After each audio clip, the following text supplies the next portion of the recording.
Caitlin, look, this is all pretty incredible. Let's start, though, with your breaking news about Mira Ricardel.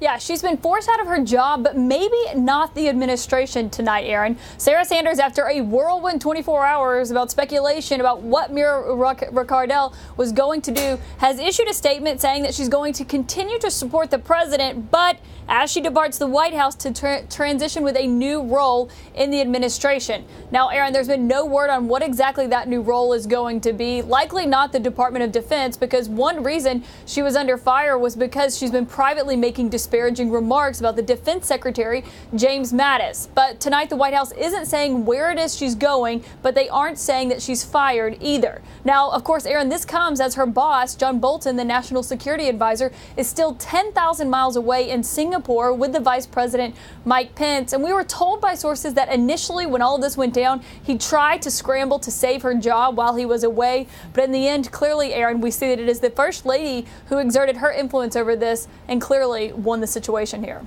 Now, the president, I mean, obviously that whole dysfunction now thrust into the public eye. But the president also, I mean, you were on the reporting team here, Caitlin, with all these incredible details, furious, embittered, incredibly angry tonight. Yeah, that quote, pissed at damn near everyone, really sums it all up, Aaron, because it's not just John Kelly and the Department of Homeland Security Secretary Kirstjen Nielsen who are fearing for their jobs and may not have much job security in this administration. There are several other staffers that the president is mad at as well. Some for what he says is the bad PR coming out of that Paris trip where he canceled that visit to the cemetery and wasn't prepared for the negative coverage that he received for that. Some is that political aides who he is blaming for losing that winning narrative that he felt he had in the immediate aftermath of the midterm elections. And some is at his legal team for what he believes are the investigation troubles that are still following him in regards to the special counsel's probe. So there really isn't anyone in this administration who feels pretty confident in their jobs right now, except for just a few people. And Aaron, that's raising questions about what's going to happen going forward. But what we are seeing is that the president is in a very furious mood, and he seems to be growing more isolated by the day. All right. Thank you very much, Caitlin Collins, with that reporting. And now let's go to Gloria Borger, our chief political analyst, Frank Bruni, New York Times columnist, and Eliana Johnson, the White House correspondent for Politico. Thanks to all. Frank, you're next to me. President Trump, as we began the show, some of these words here from some of his closest confidants, from his friends, from people in the White House: bitter, furious, and unwell.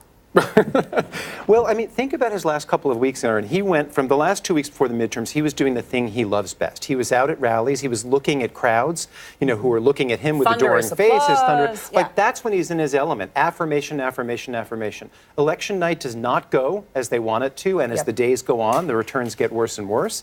Then he goes abroad. Horrible reviews for that trip. He's come down from this enormous sugar high, and he's facing an entirely new reality. Democrats control Congress. He's waiting to see what they're going to do in terms of investigations, whether they're going to launch a kind of subpoena palooza. And his whole world has shifted since the days before the midterm, and I think we're seeing that reflected in his mood and in the chaos in the White House. Now, I mean, Gloria, you were part of the reporting team on this as well, and the words here also included these, right? Frayed and fraught relationships laid bare for all to see. Melania Trump, just one of those, right? John Kelly. I mean, to make the point, it's the personal one, and it's obviously some of the most important political staffers that he has as well. You have been reporting. We have heard about chaos and frustration from this president before, but this seemed to be deeper, more significant than what we've heard before. I think it may be. I mean, I think of the White House now as kind of a hyperventilation chamber where everybody is worried about their job, about the president, about what will occur next, given the fact that the Democrats control the Congress. And as Frank was just saying, the president has just finished a month of complete adulation, being out there on the campaign trail, which is where he gets his energy. He comes back. Things didn't go as he wished. And this is a president who never blames himself for anything.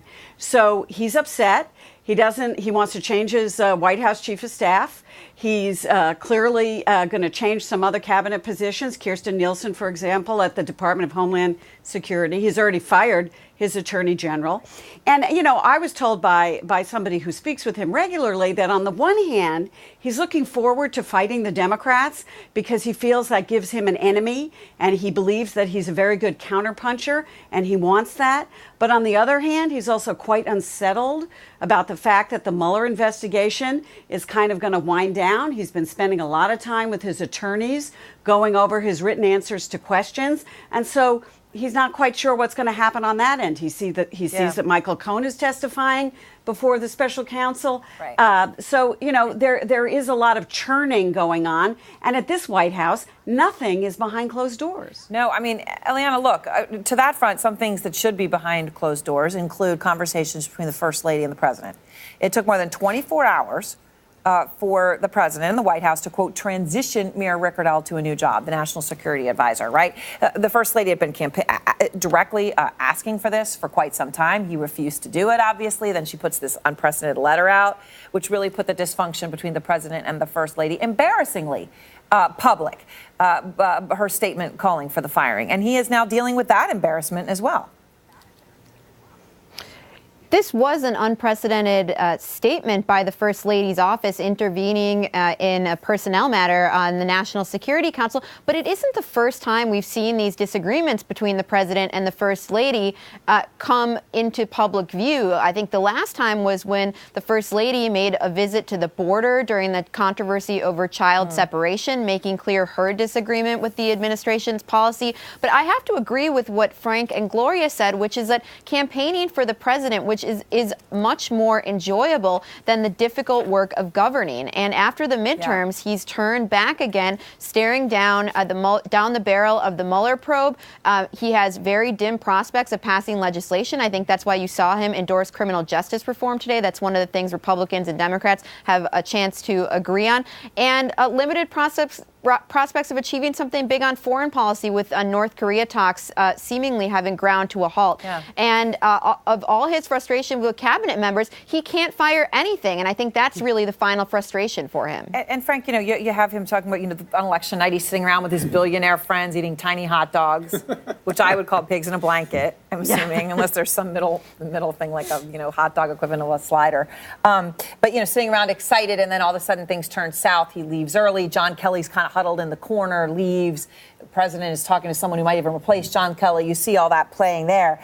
And then we hear his friends now describing him as unwell and gaining weight, which is also a whole new level of sort of, I don't know, selling him out personally on some level by those close to him. Well, it's really catty because we know how vain he is about his appearance. And these are supposed to be his friends who are saying this. I mean, all you have to do, nothing more about that than all you have to do is look at that work of labor that is his hair to know how vain he is about his appearance.